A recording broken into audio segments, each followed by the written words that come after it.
Bien, bienvenidos. En el curso de Ciencia y Tecnología de cuarto grado vamos a ver el tema de los carbohidratos. Los carbohidratos siempre están presentes en nuestra dieta, en desayuno, almuerzo y cena. Es decir, que cada vez que consumimos algo están siempre inclusos los carbohidratos. Los carbohidratos son una fuente importante de energía, la más importante en nuestra dieta de energía. Entonces veamos en esta imagen tenemos lógicamente algo natural y algo ya preparado. Por ejemplo, el pan ya es preparado, pero lo demás es natural. Entonces, los carbohidratos son compuestos formados por varios alcoholes, esto es su función alcohol, OH, OH, OH, OH, OH. Y acá también vemos lo mismo, por eso se llama polihidroxi, porque a este radical se le conoce como hidroxi.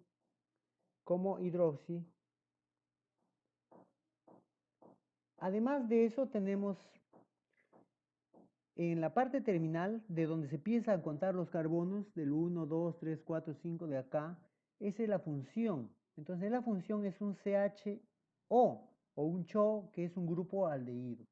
Y ese grupo aldehído se le conoce como, en el caso de los carbohidratos, como aldosa. Y vemos en el otro lado, en un carbono 2, en el carbono 2 hay un doble enlace con oxígeno, en el otro es el primero, y esto se llama una cetona, el grupo cetona que corresponde a las cetosas. Es importante entender que eh, hay dos grupos básicamente, las cetosas y las aldosas, que tiene que ver con el radical. Si es un CHO, o sea, el doble enlace está en el primer carbono, se llama aldosa. Y si está en el segundo carbono, se llama cetosa. Pues también se llama polioles. Y se llama polioles porque tienen varios alcoholes, como estamos viendo. Entonces hay una forma empírica que se le atribuye que es CH2 a la O,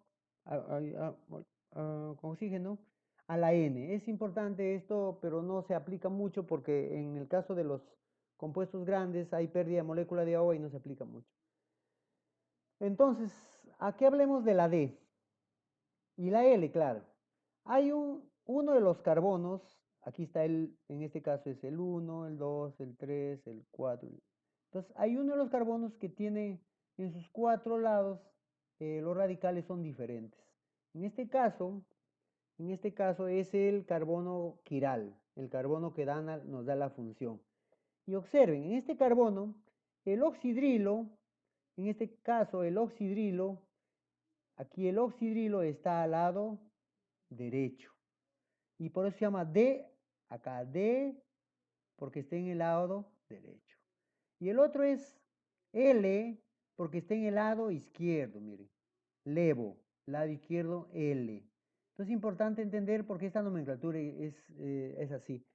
Aunque que predomina es justamente el D en los usuales, pero hay también algunos levos que se pueden utilizar. Y veamos aquí cómo es que se estructura una glucosa. Esta es la glucosa, la D-glucosa, que lo vamos a ver en un ratito a qué clasifica. La D-glucosa quiere decir que este oxidrilo está a la derecha. ¿Ya? Como está a la derecha, es una D-glucosa.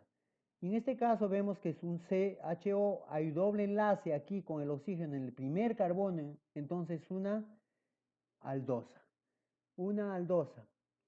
Ahora, como vemos acá, va a haber una relación, esto se va a unir, se va a hacer lo que se llama un ciclo.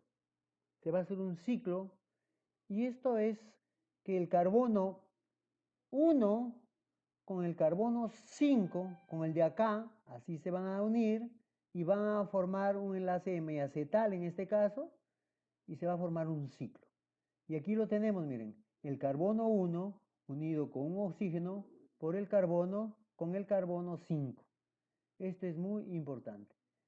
Ahora, esta es la forma básica estructural, porque hay una forma que se llama forma de silla, que es la más en la naturaleza que existe, pero con que ustedes entiendan que esto es, en realidad, se forma un ciclo de esa manera, es importante. Por eso que así lo vamos a ver las formas más adelantito. Tenemos que hablar de los carbohidratos complejos y de los simples. Los carbohidratos complejos son aquellos que se encuentran, además de las glucosas o los componentes de los carbohidratos, otros componentes como vitaminas, minerales, fibras. Entonces, todos los productos que están elaborados o los que son naturales, hablamos de cereales, legumbres, hablamos de raíces tuberosas, todo ello se refieren a carbohidratos complejos. ¿Qué quiere decir? Que un pan, como utilizan el trigo, la harina de trigo, entonces ahí el trigo tiene diferentes componentes como fibra, vitaminas, minerales. Entonces es importante consumir estos complejos. Vamos a ver el otro caso de los simples. Los carbohidratos simples en realidad están formados pues los componentes de los monosacáridos que en realidad no existen en la naturaleza porque están formando complejos, sino que nosotros el hombre ya lo ha sintetizado y químicamente puro, entonces nos presenta caramelo, gaseosa, que tiene en realidad glucosa. Entonces, por eso que todos nos ponen alto en azúcar y se refiere a D-glucosa, alto en D-glucosa, que es un compuesto que se absorbe rápidamente y es utilizado directamente a la célula, porque es igual que, miren, consumimos glucosa y eso no necesita que se desdoble, que sea un proceso digestivo, sino que directamente se absorbe, va a la célula, se utiliza. Por eso se gasta rápido, pero se acaba rápido también. Y esto genera un poco de adicción. Entonces hay que tener cuidado con esa situación. Entonces es importante entender eso, que estos carecen pues de fibras, minerales, vitaminas, ¿no? Ahora, los primeros componentes que tenemos son los monosacáridos. Los monosacáridos están formados por una sola molécula. Puede ser de glucosa, fructosa y galactosa. Y aquí hagamos un poco de recordamos cómo están formados. Miren, aquí dice D, D y D. Por lo tanto, el carbono 5, el penúltimo carbono, su oxidrilo está a la derecha, ¿ve? Aquí está a la derecha. Entonces todos son D. Ahora, otro hay que ver la función arriba. La función es un CHO, el oxígeno con doble enlace. En el primer carbono estos son aldosas o derivados de un aldehído. Y esta de acá, el doble enlace está en un carbono secundario, en el 2, miren, y corresponde a una cetosa. Entonces, pero acá ya lo diferenciamos. La fructosa se diferencia de estas dos porque tienen diferente función. Pero ahora, ¿cómo se diferencian estas dos? Si ustedes observan un ratito, los dejaría que observen y me indican dónde está. Entonces tenemos que observar, miren, el carbono 2 están iguales, carbono 3 iguales, carbono 4, ahí está la diferencia. El oxidrilo está a la derecha y en la galactosa el oxidrilo está a la izquierda. Miren cómo es que solamente un cambio de un radical ya cambia el nombre y cambia la función. Vamos a ver que se encuentra totalmente diferente. La glucosa se encuentra, lógicamente, en la sangre, en los procesos bioquímicos que hacemos, y la galactosa se encuentra en la leche.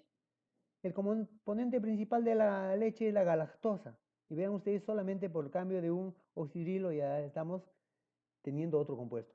Hay un alcohol de la glucosa que se utiliza que se llama sorbitol, que se emplea en todo caso para la alimentación de los diabéticos. Ellos no pueden consumir azúcar, entonces utilizan sorbitol. Con eso endulzan su agua.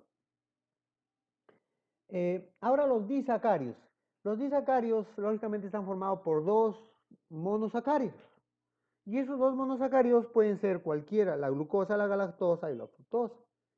Entonces aquí va a formarse, miren, recuerden ustedes que antes hemos visto que el carbono 1 está acá empieza el carbono 1, 2, sería el 2, el 3, el 4, el 5. En el 1 y el 5, acá es lo mismo, estas dos son de glucosa, las dos son de glucosa.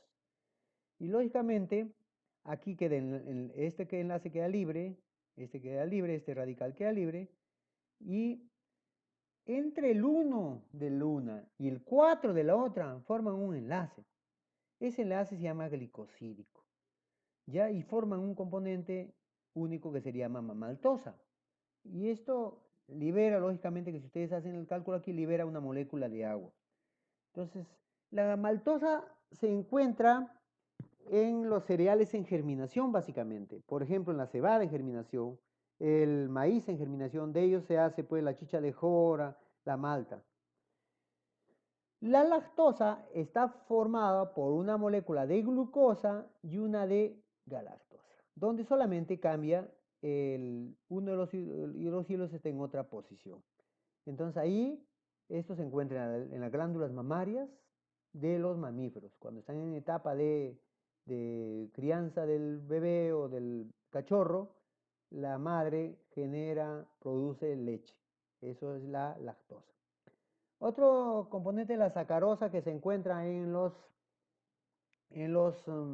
frutos maduros, en los cereales, en las legumbres y en los tallos tuberosos, en los tallos suculentos, como en la caña de azúcar, se encuentra justamente sacarosa. Esta está formada por sacarosa, no, perdón, por glucosa más fructosa. Otro componente principal, otros elementos principales son los polisacáridos. Quiere decir que tienen muchas moléculas de monosacáridos, como miremos acá, ve.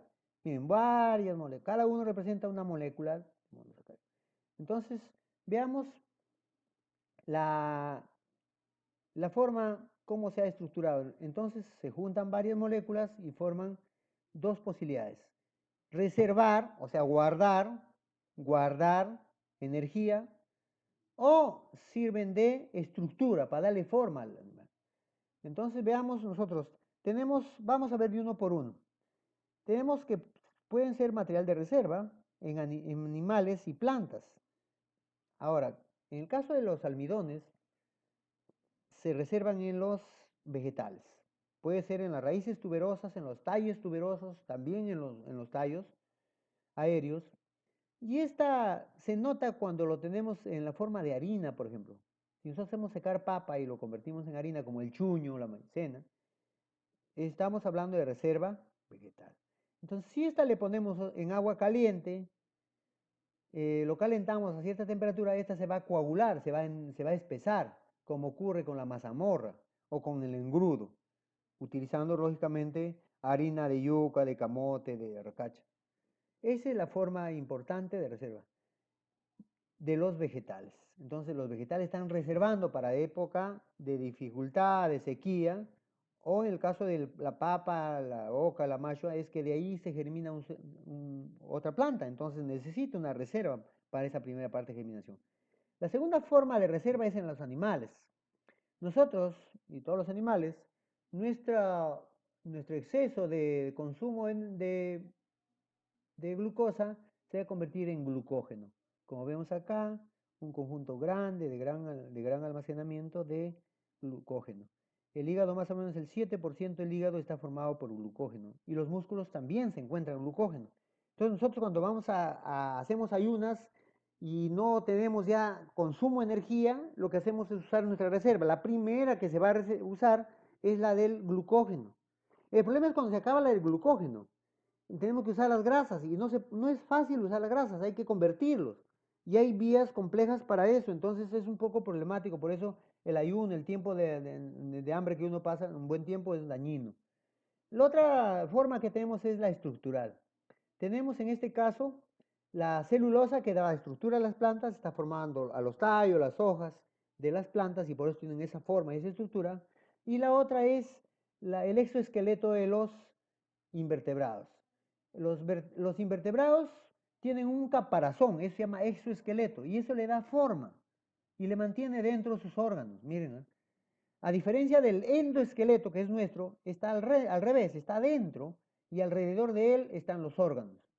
Entonces, en este caso, la quitina forma el exoesqueleto de los invertebrados. Lógicamente que acá veremos cuáles son solubles en agua. Esto no podría ser soluble en agua. Si esto se disuelve en agua, los animalitos entrarían al agua y se descomponerían. Esto, los que más son hidrosolubles son el glucógeno y el almidón. Y poco la reserva. La reserva de la celulosa en parte sí empieza a descomponerse, pero no, de todas maneras no es tan hidrosoluble. Y aquí vemos una cadena de glucógeno, cómo es que con pocos complejos de glucógeno podemos tener mucha reserva. Miren acá, cada vez utilizamos, cada puntito es una molécula de glucosa en todo caso, y miren cuánto hay una agrupación de glucógeno. Esta es la primera vía que vamos a utilizar en caso de hambruna o en caso de huelga de hambre. La función de los carbohidratos. Ya hemos visto que tiene dos funciones, ¿no? Provisión de energía y estructurales, o sea, para dar forma. Pero aparte tenemos otras funciones. El efecto de la saciedad y el vaciamiento gástrico. Entonces quiere decir que nosotros cuando tenemos hambre, el cerebro se entera que estamos, entonces sentimos ganas de comer, hambre. Pero también tenemos un momento en que dice, ah, no doy más, estoy lleno. Eso es una saciedad. El problema está en que cuando comemos muy rápido, comemos rápido, rápido, no es rápida la comunicación de esta parte con el cerebro se entera después y por eso a veces nos embotamos y llenamos tanto, por comer rápido. Por eso la alimentación, la comida debe ser un poco lenta, porque demora como hasta 25 minutos para avisar al cerebro que estamos llenos. Y no debemos comer más de lo que necesitamos, ¿no? O sea, no es cuestión de llenarse, es dañino y hace funcionar mal todo el sistema digestivo. Y lógicamente también no hay que hacer hambruna, ¿no? Hay que comer a nuestras horas. Hay otros aspectos que producen, que es la fermentación y la producción de metano, sobre todo las fibras, que son importantísimas y debemos consumirlas mucho, son fundamentales en nuestra buena digestión. Y lógicamente que se produce gases y metano. Entonces, cuando uno elimina gases, yo creo que todos los gases no son olor agradable. Nadie elimina un gas con olor agradable, ¿no? Entonces, hay otros efectos que son sobre la microbiota del intestino grueso, quiere decir que las fibras sobre todo, la celulosa que consumimos, recuerden ustedes que era estructural de los vegetales, nosotros lo consumimos cuando comemos una lechuga, un vegetal, en la hoja está como fibra. Entonces eso va a ayudar a que se desarrolle muy bien la microbiota del intestino grueso y para sintetizar vitamina K y otros componentes más. Y ya veíamos que las estructurales se refiere a las que dan forma, estructura a los vegetales y estructura a los invertebrados. Eso es todo. Muchas gracias.